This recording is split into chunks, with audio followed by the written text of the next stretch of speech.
A star born in silence, before the lights, before the headlines. Before the scandals, there was just Temetrius Jamel Morant, born in Dalzell, South Carolina, a town so quiet the high school gym echoed even when half-empty Ja Morant wasn't supposed to make it. No ESPN ranking, no high-profile AAU team, no viral mixtapes. What he did have: hunger, instinct, and a father who once played pro ball overseas, then gave up his own dream to train Ya. They built a court in the backyard, not a fancy one, a cracked concrete slab, a rusty hoop, and car tires for agility drills. No cameras, just sweat. Every day, rain or shine, you could hear the sneakers screech from the house. The rim bent every time the ball slammed through. By 16, Ja was dunking. By 17, he was averaging 27 a game. Still, he was invisible. Even his breakout moment when a Murray State assistant discovered him by accident while looking for snacks at a summer camp felt like fate teasing him. Didn't care. He was used to being doubted. He fed off it. He didn't want handouts. He wanted to embarrass people who looked past him. It wasn't just about basketball, it was about revenge, proving everyone wrong, and rewriting his narrative. That chip on his shoulder, it never left, and it shaped everything that came next. The meteoric rise at Murray State. Ja didn't just play, he detonated. He dropped 27 and 8 his freshman year, but it was his sophomore season that turned whispers into roars. Averages of 24 points, 10 assists, 5 rebounds. The first player in NCAA history to average 20 and 10 in a season. He torched Marquette in the NCAA tournament with a triple-double, the first in school history. The cameras finally turned toward him. NBA scouts scrambled. The Memphis Grizzlies picked him second overall in 2019, and right away, it clicked. Ja didn't play like a rookie. He played like a weapon, like he had something to prove with every dribble. Blazing first step. Ridiculous hang time. Court vision that felt pre-programmed. He dunked on centers twice his size. Threw no-look passes through traffic. Trash-talked seasoned vets. He won Rookie of the Year. Took Memphis from rebuild to playoff threat, and in 2022, he exploded. 47 points in the playoffs against the Warriors. An all-star nod. A $200 million max contract. His first Nike signature shoe. The league didn't just accept Ja, it embraced him. He wasn't just good, he was fun. He's the future, analysts said. The next face, and for once, Ja believed it. He played with joy, swagger, but underneath, the chip was still there. Every dunk, a middle finger to doubters. Every tweet, a reminder he wasn't going to smile and nod for the cameras. He wasn't just Ja Morant, he was the anti-hero, and people loved him for it. Shadows in the spotlight, the fame came fast, and it came with pressure. Ja became the face of a city that had never had a global superstar. Memphis embraced him like family, gritty, fearless, loud, but with the spotlight came scrutiny. Early warning signs came in subtle waves, heated interactions with refs. Social media, flexing. Traveling with an increasingly visible entourage. Still, most fans saw it as swagger. A little wild, sure, but nothing serious. But warning signs don't vanish just because we ignore them. Then came December 2022.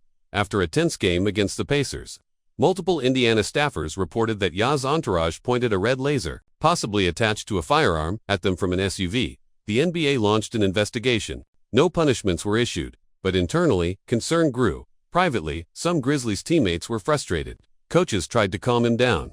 PR reps begged him to stay off social media. But Ja saw himself differently.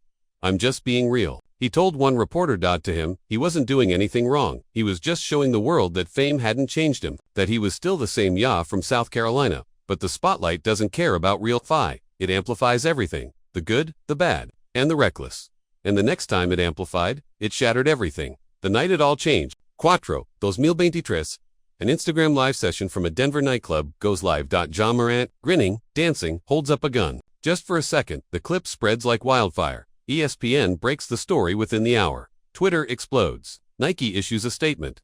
The NBA suspends him indefinitely. "I take full responsibility for my actions," Ja says in a statement. "I'm going to get help." He checks into a Florida counseling facility.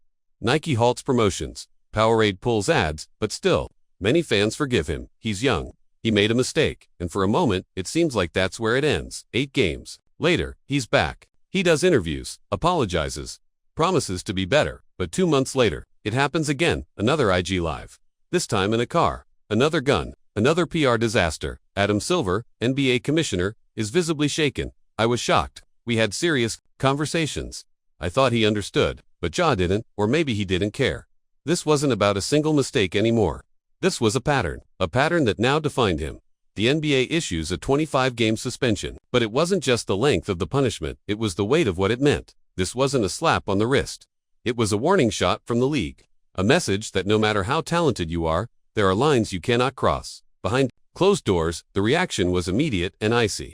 Nike pulled all YAR-related campaigns from their homepage. Billboards in Memphis were quietly removed. Powerade went dark, pausing what was meant to be their biggest athlete rebrand in years. Internally, the Grizzlies were in shock. According to reporters, several teammates were frustrated but unsurprised. There had been whispers for months. Ja, missing team meetings, showing up late, sometimes mentally checked out. Team veterans reportedly tried to reach out, but Ja kept his circle tight. Too tight, most of the people he listened to didn't wear Grizzlies jerseys. They rode with him, traveled with him, celebrated with him, but they didn't challenge him. As the suspension set in, Morant withdrew. Social media gone, interviews canceled, practice facility quiet. He trained at odd hours, often alone. Insiders say he felt betrayed, like the league had turned its back, like the media had it out for him, like Memphis wasn't really family. But what hurt most was the silence. When Ja was on top, everyone wanted a piece of him. Now, crickets. Not a single endorsement stood up for him.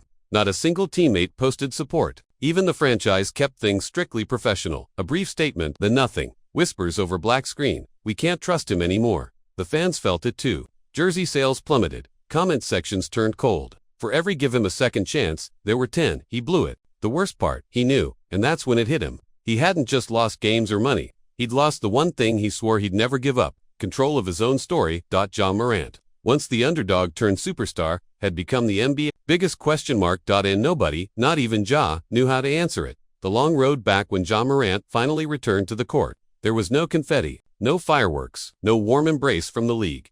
He didn't jog onto the hardwoods smiling. He walked slowly, eyes down, focused, almost robotic. There was no signature pregame dance, no friendly banter, just silence. His first few games back were shaky, missed layups, tentative passes, turnovers where there used to be highlights. Every camera zoomed in, waiting not for greatness, but for another mistake. The media, ruthless talk shows turned him into punchlines. Commentators questioned his maturity. He's got talent, one pundit said, but you don't win with guys like that. But what most people didn't see was the work. Behind the scenes, Ja was changing. He deleted Instagram, hired a new personal trainer, a military-style former performance coach who lived in his guest house and woke him at 5 a.m. daily. No entourage, no late nights, just drills, weights, therapy, silence. He moved his family into a gated rental in a quiet Tennessee suburb, built a routine: wake, train, meditate, eat, train again, sleep, rinse, repeat. Even his diet changed. No more fast food. His chef was under strict orders. Lean proteins, greens, hydration protocol, no sugar, no alcohol. Grizzlies teammates noticed. He's not the same dude, one said. And that might be a good thing. By his 10th game back, something shifted. A spin move here, a chase down block there, a fast break dunk that sent the crowd into a frenzy. It wasn't all the way back, not yet, but it was something. He still didn't talk much to the media. When he did, his answers were short, measured, almost too careful. But if you looked close, you saw it. The glimmer, the fire. The kid who used to dunk in his backyard with cracked concrete and no fans. That kid wasn't gone. He'd just been buried. And now, he was clawing his way back, one hard-earned layup at a time. Ja Morant is still only 25. That alone makes this story rare. Most stars who fall this hard, this fast, don't get a second act. The NBA moves on quickly and brutally. So the question isn't just can he come back, it's will we let him. The league has kept its distance. No marketing campaigns.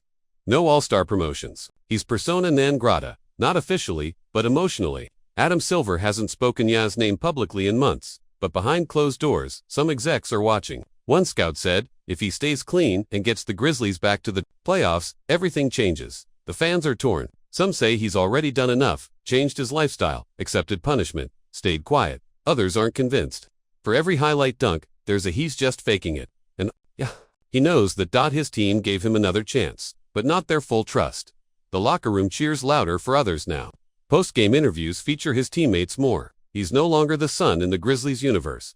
But he's working like someone who wants it back, not just the fame, but the meaning. What redemption actually looks like in the NBA isn't glamorous. It's not a viral speech or a buzzer beater. It's months of being boring, quiet, professional. Redemption, one retired vet said, isn't flashy. It's invisible until it's undeniable. So here's the real ending. No ending at all, just a choice. Each morning, Ja gets to decide, am I the guy from the highlight reel or the one from the headlines?